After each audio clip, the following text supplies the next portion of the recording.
suck off the system. They have been oppressed. They have not been given. But there's always filthy animals.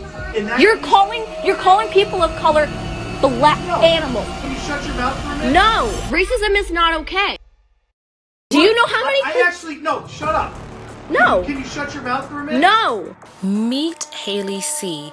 She's a teen TikToker who's part of this challenge where Gen Z white kids film themselves having discussions about race with their parents. And suddenly you see why this country is so backward, oppressive, and regressive.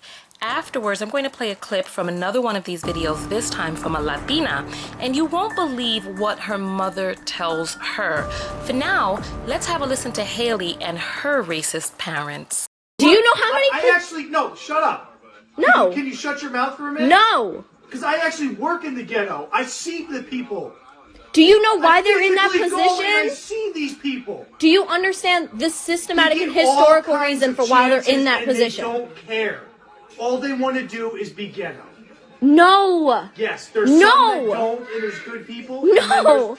Most of them just want to suck off the system or do something bad like drugs or gangs. And that's all they have been oppressed. They have not been given the same opportunities you have had. They do, and there's plenty of black people. No, they don't, Dad. There's plenty of And you not recognizing that as an issue is the reason why it's still continuing today. I see them all over. There's all kinds of successful people that are of color. It doesn't matter what color, brown, white. But it's orange, a lot harder yellow. for them to get to that position. It doesn't matter. When they do, they're fine. But there's always filthy animals. And You're calling people of color black animals. You're calling them animals. Are you kidding me? You didn't let me finish. That's not okay. No matter what, Shut that's not okay. No matter what, it's not okay. Racism is not okay. Why do you think that racism is okay? Oh, that's mine. Haley, I'm gonna look at. No, I'm looking at statistics right now. Your statistics they can be warped. Statistics can be warped. You want me to show you videos? So why are Do you want me to show you videos of cops? I will do it. Why is statistics wrong? Because they can be warped. I'm not giving statistics right now. They can be warped. Personal experiences can't. No, because this is actually putting it into play. When you Do I need to show you a bunch of videos of cops attacking protesters, peaceful protesters? listen to this. This is the number. You mean I'm informed and educated? You're not though. Yes, I am. You're one-sided informed. Mom, I was watching political stuff and you said to turn that off because you don't want to hear about it. Because That I'm means sick that I of am hearing educated on it and sick you of are not. hearing it. I'm sick of hearing it. The fact that you can have that ignorance for the majority is bliss. Okay, so- Ignorance for the minority So I'm is looking at statistics destruction. that are wrong. This is just pure wrong information out there. Just give me the statistic. In 2017, 457 white people were shot to death by the police in the United States. Okay. 223 were black. 76% of the population is white. 13% is black.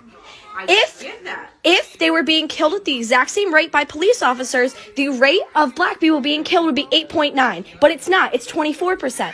The rate of white people being killed should be about where it is.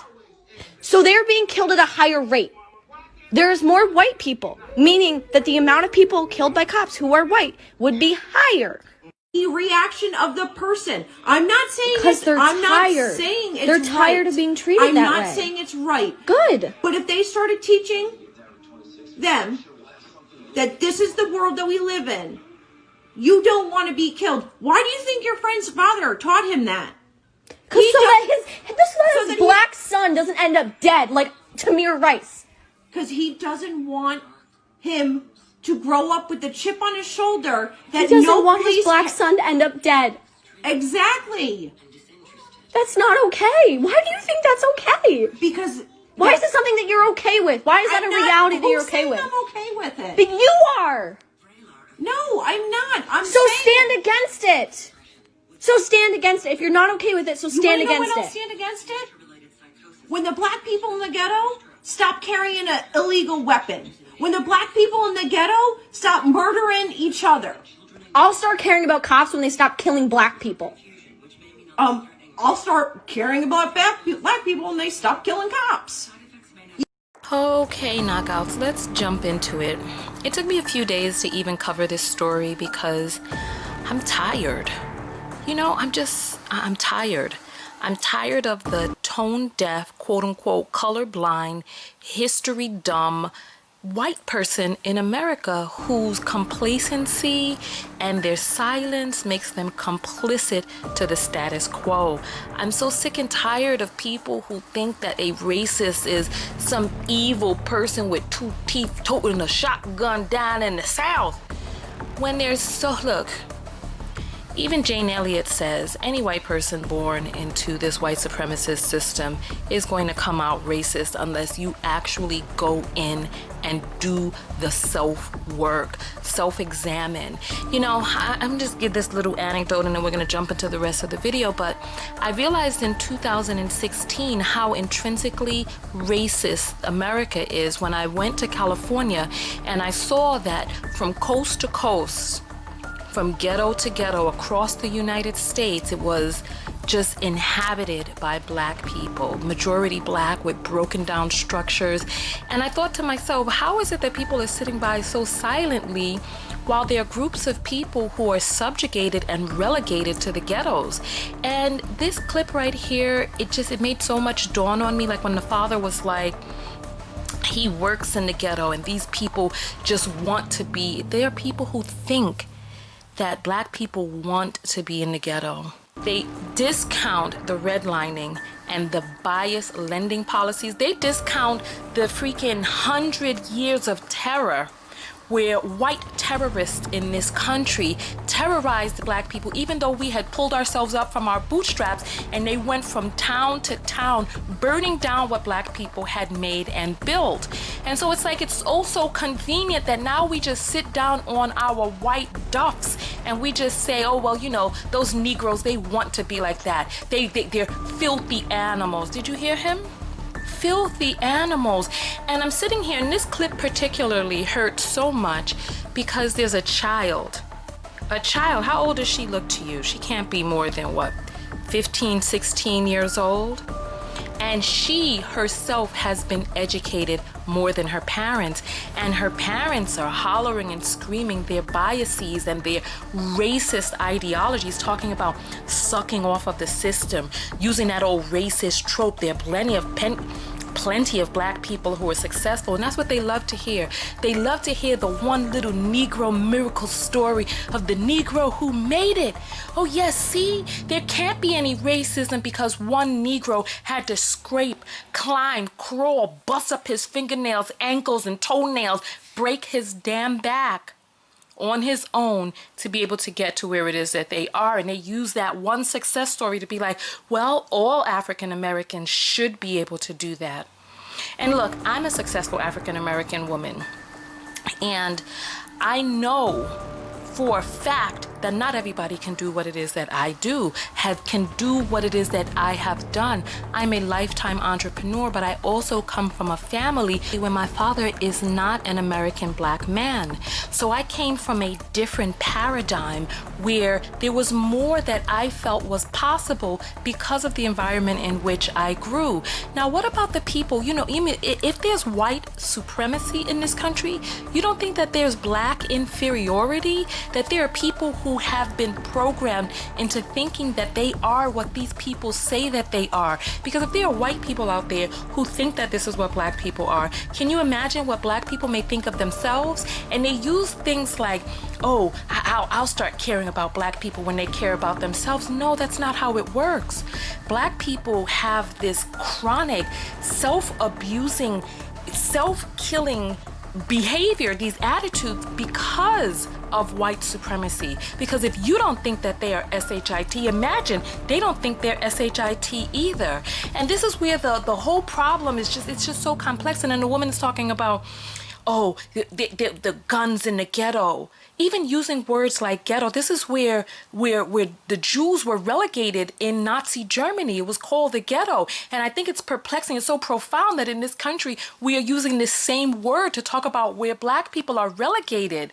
It's just, it's bizarre. And we already showed the video of the guy who talked about how in Chicago, there would be crates of exquisite, just exotic guns with crates of bullets to go along with it, just dropped off in the alleys of Chicago that they came across when they were children.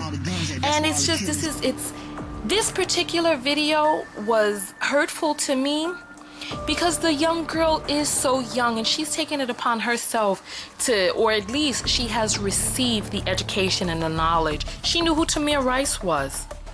And her parents, remember what the father said, he works in the ghetto. And I'm like, these are the people, the stealth people who live among us, or who work among us, work with our children, who work in the hospitals and the car dealerships and the banks and the police forces, who harbor these intrinsically racist ideas, and they don't think and know that they are racist. They just think that it is the way that it is. If you think that there's something about being born with brown skin that makes a person want to be in the ghetto or want to quote unquote suck off the system and all of this other stuff, you have racist ideas that have been taught to you. And unless you do the work to combat those ideas, it's going to stay in you. And the worst part about this video is that the parents were arguing with this girl that she's the one who's ignorant. And then there's a child in the background. This story hurt me so much because I see and I know and I feel how much this girl is up against. Arguing with her parents being the authority figures, the people who are supposed to know so much around her. And then there was a baby in the background. And it just makes me wonder how many other households are there out there where the parents are beating into their children racist ideas and ideals, and they don't even know that they're beating that into their children. They're just absorbing it. And in the moment that somebody veers from the status quo, they're beat down by their parents emotionally, psychologically, and they come up with all of these different reasons for why their children should also go along with the racist status quo. This racist father actually called human beings filthy animals, not just animals, because Dr. Joy DeGruy, she talked about how if they had seen a dog laying in the street harmed, if somebody had seen a dog with a knee on their neck till the dog got choked out and died, that people would have more sympathy and empathy for the dog than they do a black human being. And this is part of the issue right there, because they don't see black people as fully human. And part of the reason that I'm tired is I'm sick and damn tired of having to plead our humanity to these people. I mean, the information is out there, and it has gotten to the point where I'm like, look, I don't care. I don't care whether or not you see me as human. I don't give a damn. I'm still going to rise up and fight for my human rights, because I don't give a damn if you see my humanity or not. I am human, and whether you acknowledge it or not, I am going to get my just due as a human being. And it's like, I'm so sick. I'm sick and tired. And another thing I'm sick and tired of, and I gotta be really honest, I'm sick and tired of the white people who have descended upon my page, because the vast majority of white people who have descended upon my page are white people who are now taking up black causes because their daughter has a biracial child, or they themselves like black dick or black pussy, and they're feasting upon the black community sexually or romantically, and then all of a sudden they take up the cause because now it affects them personally, not out of altruism or humanism. It's out of their own selfish need to have something right for what affects them. And then the worst, and then why I say I'm sick of them, is because they then come to my page, privilege and supremacist ideas in tow, and they try to tell me how it is, and they try to act like an ally until I say something that they don't agree with. Like when I say your children are biracial, then all of a sudden now I'm the enemy. They come to me and they want something from me. They want acceptance. They want me to throw my arms around them and be like, oh yeah, this is okay. Look, you are not my priority. You're here for your own selfish damn reasons. And there's far too many of the white women who come to my page who gargle on black balls, who think that there's something about the injection of black semen up into them that makes them an honorary black woman. And then they try to come and tell me about blackness. And I'm not here for that. Because at the end of the day, if you wasn't sucking on black blank, you wouldn't be on my page talking about you some sort of ally. Now all of a sudden you're a fist in the air. Let's move forward. Let's move forward, right? So the mother is saying she'll care about black people when they stop killing each other, when they stop carrying guns. Guns that, as we talked about, are being planted in the black community. Killings, and listen, the quote-unquote black on black crime is a racist trope that is pushed, that's like, oh, well, why don't black people care about themselves? Look in this country. There is something funky and evil that has descended upon this, that emanates from this godforsaken country that makes black people on this soil hate themselves. And it's high time that we started looking into why, damn it, why? Why is it that, what is it about American soil that is infecting the black people on it thereof? Come on, let's talk about it.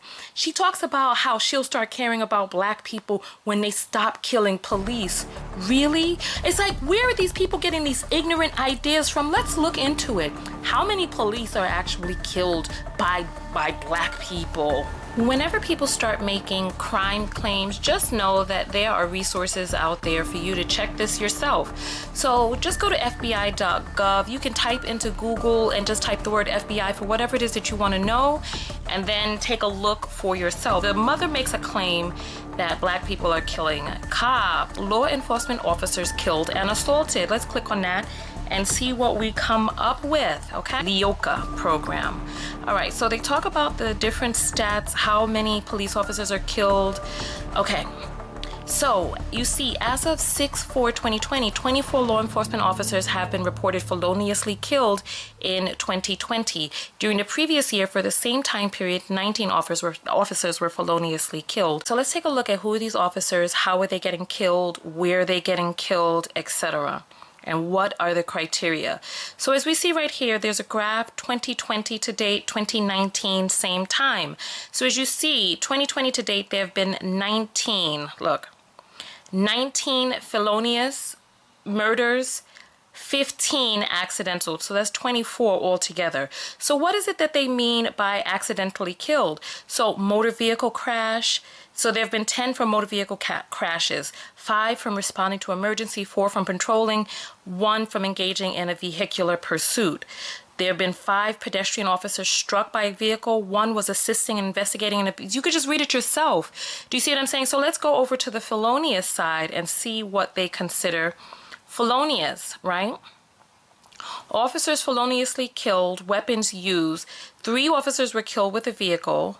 16 officers were killed with firearm, 8 rifle, 5 handgun, 3 not reported, right? These are the different situations in which they were killed. Then it shows where they were killed, where they were feloniously killed. All right.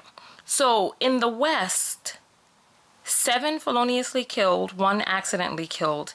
In the Midwest, 3 feloniously killed, 2 accidentally killed. In the South, 12 accidentally killed, 8 feloniously killed. And in the Northeast, feloniously killed, 1 accidentally killed, 0. In Puerto Rico, 0, 0. All right. So when we look at this map, who are the people that are killing the police officers? Are they black people? So when we start looking at where the majority of black people live in the U.S., the majority of African Americans live in 10 states. New York and Chicago are cities with the largest black populations. So when we look at where about black people killing police, what do the numbers show us? If anything, in a place like New York, which has been riddled by stop and frisk, and there's really heavy tension between the people of New York and the cops, you would think that the majority of cops would have been killed in a place like New York, right? But look, feloniously killed, 1. And then with Chicago being the next city, you would think that majority would have been in Chicago, the second majority, right? No. Feloniously killed 3, accidentally killed 2. And then so in the South, we have 8 felonious, 12 accidental. In the West, 7 felonious, 1 accidental. So when black people get this stereotype of being cop killers, where are black people killing the cops at? Look at the numbers. Follow the details. And if we're going to look at the Northeast as a whole, the Northeast is comprised of many different states. We're talking about Maine, majority white, Connecticut, Pennsylvania, Massachusetts, Vermont, Rhode Island, New Hampshire. All of these states are majority white. So that one police officer that was killed in the Northeast, how much do you want to bet that he was killed in one of these majority white places? So how is it that black people all of a sudden got this rap as these ravenous cop killers? Let's take a look and see what we discover when we try to find out how many black people are killed by police each year. So we discovered that there is no there's no federal database for how many people are killed by the police. There's a database for how many police are killed, but when you start looking for a federal database for what the people are suffering at the hands of the police, you find out that there is no federal database. The Washington Post in 2015 took it upon themselves, let me find that tab. The Washington Post took it upon themselves to start looking into the numbers, and they found out that, look at this right here, look, that the FBI undercounted fatal police shootings because police departments volunteer that information. So as we were looking, we went to and we found these stats by Statistica, right? And on the Statistica site, look, 2017, 457 whites, 223 blacks. Then look at the unknown. Scroll down to the unknown. This is what I'm saying. You got to follow the details. The unknown in 2017 was 84. Let's jump forward. 2018, 399, black 209. Then we got 2019. Look at how the numbers for whites continue to go down. However, the numbers for black people getting killed continues to go up. But another thing that goes up, which looks very fishy to me, is that all of a sudden by 2019, look, in the other category, in the unknown category, now we have 202 people. So in 2017, when a lot of these murders started coming out to the forefront and people started speaking out about it, 84 of them, the race of 84 people were unknown. But in 2018, 202 of them were unknown. Then we have, in 2018, 204 of them were unknown. 2019, 202 of them were unknown. So, remember the stats that we saw a few years ago, which talked about how every 28 hours a black person is killed by the police in the United States. So what we end up having here now is wondering what's going on with the data. Why all of a sudden are we now unaware of the race of people who are dying now that there are agencies that are looking into how many black people are actually killed? I'm going to look, you know what? Let's do the math on it. 365 days in a year, when you multiply that by 24 hours in a day, we get 8,760 hours. In 2016, there were 312 black people who were reported as being killed by the police, which equals a black person being killed every 28 hours. Then, once wind got on of exactly how many black people were being killed, because remember, the stats started in, the Washington Post started in 2015 to begin to look into how many black people were actually killed, since there is no federal database. So now, remember, now we have the 202, which are quote unquote conveniently unknown, right? And then if we add those to the 235 who are black, we get 437, right? So if we just go and we divide 8,760, which are the amount of hours in a year, divided by, what was the number we have for? Was it 437? Or was it 439? 439. Okay. We're going to round it up to 20 hours. So every 20 hours, a black person and a conveniently race unknown person is killed by the police in the United States every 19 hours, compared to the 19 police officers killed in 6 months. If you want to know why people are upset, just take a look at this, right? If you look at these stats, I mean, if you just Google it and just look at it, it's horrifying. This right here, look at this. 99% of killings by police from 2013 to 2019 have not resulted in officers being charged. Not even convicted, but not even charged with a crime. And as you see down there, blue is for officers charged and the dark blue is for officers convicted. So out of 100, 99% are never even charged, and it looks like only 4 of them are charged, and out of the 4, only 1 of those is convicted.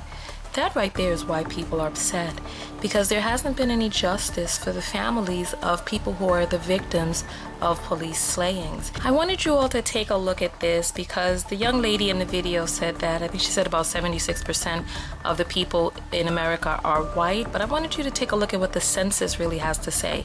A few years ago when I looked into this, I think it was about 2005, America was 67.7% white.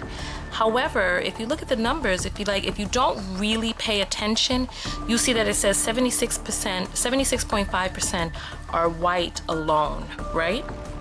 But if you scroll, you scroll all the way down to the bottom of the list. Look, white alone, not Hispanic. Look at what we see. 60.4%. The numbers of white people in America are dwindling. This is why many people are feeling panic, they're feeling angst, because they see that their numbers are dwindling. So where did this 76% come from, and why is it all the way up at the top? Look, so much so, like when the girl was saying stats can be, altered and manipulated, sometimes people don't really follow the details. And this is why I'm telling you, knockouts, you got to follow the details. So if you see Hispanic or Latino at 18%, and then white at 60.4%, remember, Latino is not a race, it's an ethnicity. So we have now white people now trying to combine their numbers with white Hispanic people and get the numbers up to 76.5. But no, those days of the white, this looming white majority are dwindling down. And this is where a lot of the fear is coming from, because the numbers are not in the favor of white supremacy, of the white supremacist majority, because they say that by the year 2050, that we are going to be a majority, quote unquote, minority land. And that's why a lot of people are talking about the quote unquote browning of America. But let's jump back into the video. Let's just jump over to the calculator. So we have 19 officers killed feloniously, divide that by 6 months. So we have 3 officers killed each month in the whole 50 of the United States. 3, and in the Northeast there's only been 1 in that whole time frame. So if we even go to the days, so we have 6, we're going to do an average of, let's say, 30 days. So that's 180 days in the 6 months. So we have, let's do the 19, no, let's go back. We have to do 180 days divided by 19, right? No, we did that wrong. We have to do the 19 divided by 180 days. So we have 0.1 killed per day. So that's 1/10 of 1. So we have an average of every 10 days an officer is killed. On average, right? Which means that it is 10 times more dangerous for a black person to just exist in black skin, sitting at home, living their lives, walking down the street than it is to be a professional police officer with a gun whose job it is to go out there and enforce the law. It is 10 times more dangerous for a black person to come into contact with a law enforcement officer than it is to actually be a law enforcement officer. Okay, so let's get into this extremely shameful, embarrassing dialogue between a Latina mother and her daughter. And I want you to pay very close attention to just the overall cowardice. Just listen to what it is that she says to her daughter. Helping you getting all these ideas in your head, or I don't know what. These ideas? Well, yeah, or thoughts or whatever it is. Come on. People are dying. People are dying. This is not an idea. This is a real thing. Okay, it's people out there. What does it concern you is the thing. Are you serious? I'm serious. If It's you're not your family. It's gonna happen. It's life. That's not the way life should be. It's not our fault. My God, what are you gonna do? I'm gonna do my part to try to change it. You're not gonna change nothing, Marissa. You're not gonna change nothing. My God, what is wrong with you? What is wrong with me? Yes, what is wrong with you? There's nothing you can change. What are you gonna change? Really? Wow, you know what? That was painful to listen to. It was excruciating because you hear the pain in a daughter's voice. She is in turmoil. The child is in pain. She's crying out for help because the world that we as adults have created for our children is not one in which they feel comfortable. And this is why there's so many young people who are depressed, looking for relief through medication, and suicidal. People are nihilistic and they don't have a reason to want to go on. And this mother is so embarrassingly just standing there asking her daughter to go along with the status quo. What does it concern you? It's going to happen. It's life. Really? No, death is not life. Murdering and injustice is not life. At least it doesn't have to be a part of our lives. And she's like, it's not our fault. And then the worst part to me was when she was like, you're not going to change nothing. And I'm like, wow, if it was her daughter that was out there that got a knee on her neck and choked out to the ground until her life slipped away in front of the cameras, she would want people to gather forward and do something about it. But she's just going to sit there in her complacency, just going along with the status quo. She doesn't want to ruffle any feathers. I can imagine that this is the same type of woman who was not down there at the border protesting for rights for the people who were in cages, even though they were Latino like her. And it's like, what are we expecting from our children? It's no wonder they're depressed. Look at what they have to contend with. And when they want something different, when they want justice and human rights for other people, they're shot down, gaslit, and otherwise muffled by their parents. And this is, it's a sad day. It's a sad day, but I commend these children's bravery. I commend them for speaking up and speaking out at how the world that our parents have created for us is not one in which we are going to sit by idly and endure, that we're going to make this world how we want it to be. And I'm you know what, I'm glad. Kudos to these young children for waking up, because goodness knows their parents are still asleep. Listen, I want to hear your thoughts below. This video was a lot longer than I thought it was going to be, but please share the video, have some dialogue. I want to hear from you, and let's do a little survey. If you are one of the Caucasian people who are on my page, if you do not have any sexual or romantic interest in black people, and you are still fighting for the humanity of black people, I want you to put up the number 1. If you are fighting for the humanity of black people, however, you are in romantic relationship with or sexual relationship with, or a member of your family is in a sexual romantic relationship with a black person, please put up the number 2. And I want to hear from everybody else. What do you think that it's going to take for this to change, for this to end? I keep thinking, okay, well, when the older generations die out, then finally we'll have this new air, this new breeze. But these children are a little bit more awake than their parents. But what about all of the children who have been hypnotized and manipulated by their parents into also holding these racist ideals? What is it really going to take for this world, for this country as it is, to change? Tonya TKO, and I'm out. Peace. Thank you for watching. Make sure that you thumbs up the video, make sure that you subscribe, and hit the bell notifications to be notified of new videos. Leave a comment below, share the video, and come over to TonyaTKO.com to subscribe to my personal mailing list and drop me a message of a viral story that you'd like for me to cover. See you on the other side. Peace.